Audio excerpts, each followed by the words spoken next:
Praised be Jesus and Mary. Today, according to a long Franciscan tradition, we celebrate the feast of the most precious blood of our Lord, Jesus Christ. And on this day, it is useful and salutary, beneficial to our souls to remember what St. Peter reminds us of.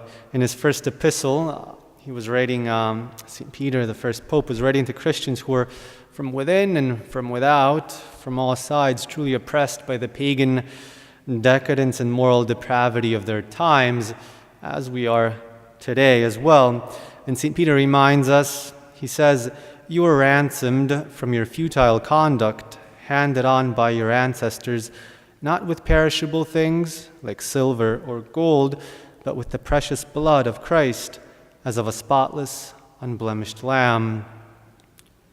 We have been ransomed from our futile conduct, and not by any earthly price, but by the blood, by the precious blood of our Lord, that blood which flowed forth from his pierced side on the cross.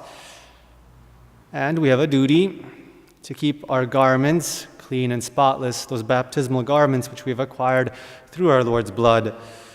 In another verse of the Scriptures, in the book of the Apocalypse, St. John reminds us as well that blessed are they who wash their robes so as to have the right to the tree of life and to enter the city through its gates. What is the city? The heavenly Jerusalem, the city of the elect, of those who live in the grace of God and persevere in it. Outside instead, outside of this city are the dogs, the sorcerers, the unchaste, the murderers, the idol worshippers, and all who love and practice deceit. What we have to focus on today, and in this homily specifically, is that outside remain the unchaste, all those who have never been cleansed by the Lamb, or those who, having been cleansed, have stained their garments. And one of the greatest dangers to our Christian purity, to our Christian chastity today, is the immodesty in dress, which we see everywhere we look, can't get away from it. And as Our Lady of Fatima foretold, that certain fashions will come which will greatly offend our Lord, and it will be sins of the flesh that will cause the eternal ruin of most souls, will be the number one cause of the eternal ruin of souls. So we'll look at today at the remedy to immodesty, to impurity, and that is the virtue of modesty. And when we say modesty, we often hear it used in many different ways. We're not speaking here of being humble in one's opinion of self, or frugal in eating, or in one's choice of furniture, or whatever it might be. No, we're talking about the virtue of modesty that concerns one's way of dressing, and it aims at preserving another virtue, and that is the virtue of purity, of chastity, and it does so specifically by one's way of dressing. To dress modestly means to avoid deliberately causing occasions of sin, impure glances, impure desires, etc., in oneself or in one's neighbor. It means keeping hidden from the eyes of the world that which does not belong to it, and that which any self-respecting Christian person knows to keep veiled and hidden from the eyes of the world, of the lustful world. So outside the unchaste, the book of Revelation cries out, so to keep our baptismal garments unstained, washed in the blood of the Lamb and unstained, we must observe the virtue of Christian modesty. And the virtue of modesty is governed essentially by the words of our Lord in the Gospel, and they're very clear.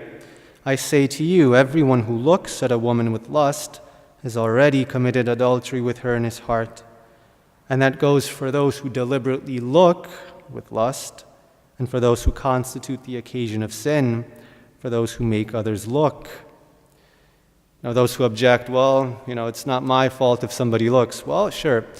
By analogy, if somebody commits suicide, we're not at fault. But we are at fault if we help him to commit suicide, or if we cause someone else to commit suicide, then yes, we are at fault. And both he and we will go to hell for it. We'll have to respond to the eternal judge for the loss of those two souls, ours and his, or of that person's. And of course, this goes for both men and women, for those who look, unfortunately, with lust, and those who make others look. But, and there must be a but here, it refers especially to women.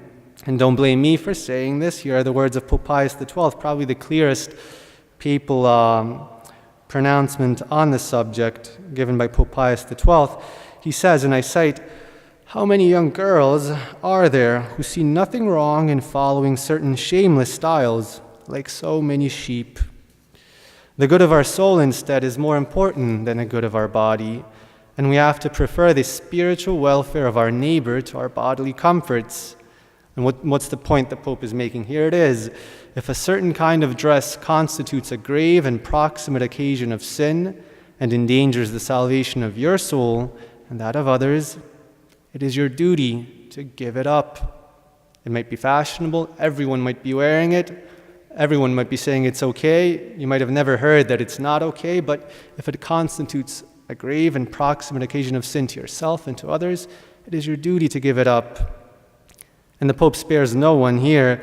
He talks to women who dress immodestly, but also, and he goes on, I go on citing, "O Christian mothers, if you only knew what a future of anxieties and dangers, of ill-guarded shame you prepare for your sons and daughters, imprudently getting them accustomed to live scantily dressed and making them lose their sense of modesty, you would be ashamed of yourselves, and you would dread the harm you are making for yourselves, the harm which you are causing to these children whom heaven has entrusted to you to be brought up as Christians."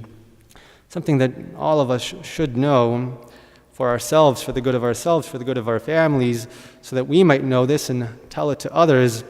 Modesty is one of those forgotten virtues which no one dares ever speak of today, but it's just as urgent, all the more urgent today when, as the Pope says, so many Christians, so many Catholics, even inside our own very own churches,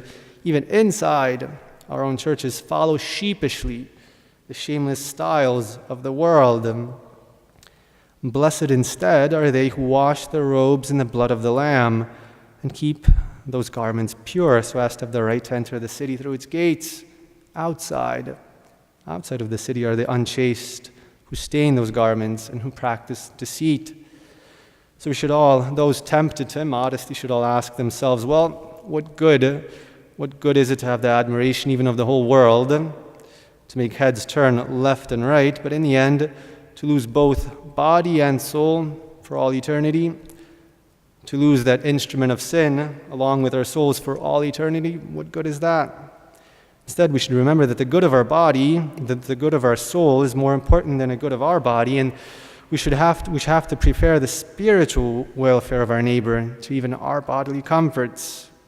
And if a certain kind of dress constitutes a grave occasion of sin, well, if it endangers your soul and that of others, there's only one conclusion, there's only one thing we can do, and that is we have the duty of giving it up. We have the duty of giving that up. So we must look to Our Lady as the model of chastity, which means not necessarily imitating Our Lady in the way she dresses, in the way she's portrayed in her statues, in her images. Women don't have to go around dressed like nuns, neither do men have to go around dressed from